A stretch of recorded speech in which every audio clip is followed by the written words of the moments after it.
बिहार में अपराध के मुद्दे पर सियासत एक बार फिर गर्मा गई है और इस बार पूर्णिया सांसद पप्पू यादव ने ऐसा ऐलान किया है जिसने बिहार की राजनीति में हलचल बढ़ा दी है। सवाल यह है कि आखिर पप्पू यादव को ऐसा कदम उठाने की जरूरत क्यों पड़ी? क्या बिहार में बढ़ते अपराध और छात्रों के आंदोलन को लेकर सरकार पर दबाव बनाने की तैयारी हो रही है या अपनी राजनीतिक रोटियां सेंकने की कोशिश? पूरी कहानी क्या है, बताएंगे इस रिपोर्ट में। दरअसल पप्पू यादव वैशाली पहुंचे थे, जहां उन्होंने मृत ठेकेदार रामनरेश राय के परिजनों से मुलाकात की। ठेकेदार की हत्या को लेकर परिवार से बातचीत के बाद पप्पू यादव ने सीधे सरकार पर सवाल खड़े किए। उन्होंने आरोप लगाया कि बिहार में अपराध लगातार बढ़ रहा है और हत्या जैसी घटनाओं के बावजूद सरकार अपराध पर लगाम लगाने में सफल नहीं हो रही है। यहीं से पप्पू यादव ने अपने अगले कदम का ऐलान कर दिया। उन्होंने कहा कि 16 अगस्त को पटना के गर्दनी बाग में एक दिवसीय भूख हड़ताल की जाएगी, लेकिन इस भूख हड़ताल का मुद्दा सिर्फ अपराध तक सीमित नहीं रहने वाला है। पप्पू यादव ने साफ कहा कि छात्रों के मुद्दे भी इस आंदोलन का अहम हिस्सा होंगे। बिहार में छात्र लंबे समय से भर्ती परीक्षाओं और अनियमितताओं को लेकर अपनी आवाज उठा रहे हैं। पप्पू यादव ने इन छात्रों के आंदोलन को अपना समर्थन देने की बात कही। उन्होंने बीपीएससी से जुड़े मामलों का भी जिक्र किया और प्रमोशन में प्रोफेशनल योग्यता के साथ साथ हिंदी और अंग्रेजी भाषा से जुड़े मुद्दे उठाए। पप्पू यादव का आरोप है कि अंग्रेजी को 80% तक बढ़ावा दिया जा रहा है। उन्होंने सरकार से इन तमाम सवालों पर जवाब मांगा है। अब कहानी का सबसे बड़ा मोड़ यहां आता है। पप्पू यादव ने सिर्फ एक दिन की भूख हड़ताल का ऐलान नहीं किया, बल्कि सरकार को एक तरह की चेतावनी भी दी है। उन्होंने कहा कि अगर उनकी मांगों और उठाए जा रहे मुद्दों पर ध्यान नहीं दिया गया तो आंदोलन को आगे बढ़ाया जा सकता है। जरूरत पड़ी तो एक दिवसीय भूख हड़ताल को अनिश्चितकालीन भूख हड़ताल में बदला जाएगा और इसके बाद बिहार बंद का भी आह्वान किया जा सकता है। यानी 16 अगस्त का गर्दनी बाग आंदोलन सिर्फ एक दिन का प्रदर्शन रहेगा या बिहार की राजनीति में किसी बड़े आंदोलन की शुरुआत बनेगा, इस पर सबकी नजर रहेगी।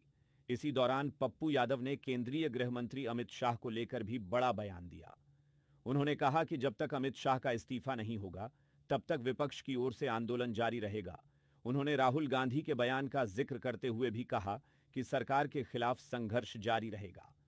पप्पू यादव का कहना है कि छात्रों, अपराध और आम लोगों से जुड़े मुद्दों पर वह पीछे हटने वाले नहीं हैं। अल्फा जैन जी सब कुछ देख रहा है। गर्दनी बाग इस बिहार का सबसे बड़ा जंतर मंतर की शुरुआत होगी। हम चैन से नहीं बैठेंगे। बिहार पुलिस सीएसबीसी एक है। भाषा के आधार पर हमारे साथ नाइंसाफी, मात्र 10 से 12%, 20%। हिंदी मीडियम के बच्चों को रिजल्ट मत दो। आप कॉपी की जांच क्यों नहीं करवा रहे हो? हाईकोर्ट जज के नेतृत्व में आप जांच करा लो। दूध का दूध, पानी का पानी कर लो। आप कैसे फिजिकल का घोषणा कर दिए? कैसे आपने घोषणा कर दिया? गलत तरीके से। भैया, बिहार में सिर्फ नटबरे लाल पैदालिया लगता है। देखिए ना भैया, सीएसबीसी का हम 11 तारीख को, 16 तारीख को 11 से 4 बजे हम बच्चों के साथ उपवास पर बैठेंगे और जरूरत पड़ेगी तो अनिश्चितकालीन भी भूख हड़ताल पर बैठेंगे, लेकिन नाइंसाफी नहीं होने देंगे।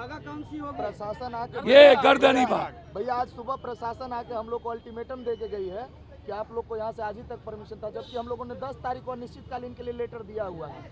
लेटर दे दिया गया है। हमारे बच्चों से इतना खौफ क्यों? हम राहुल गांधी से अपील करते हैं और भारत के जैन जी से कि आप बिहार के बच्चों का सपोर्ट करिए। मैं भीख मांगता हूं राहुल जी से और सभी जैन जी से कि गर्दनी बाग में 4 बच्चे भूख हड़ताल पर 15 दिनों से मौत हो रही है और बीपीएससी के बच्चे TR4, TR3 और बीएसएससी, बिहार दरोगा सिपाही के बच्चे अपने जांच को लेकर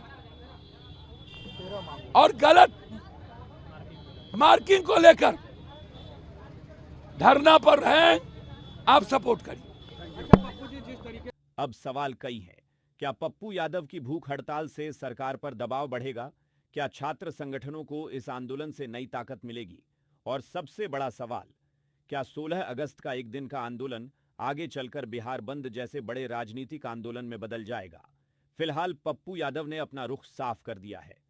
16 अगस्त को पटना के गर्दनीबाग में भूख हड़ताल होगी और इसके जरिए अपराध, छात्रों के मुद्दे और भर्ती व्यवस्था से जुड़े सवालों को सरकार के सामने रखा जाएगा।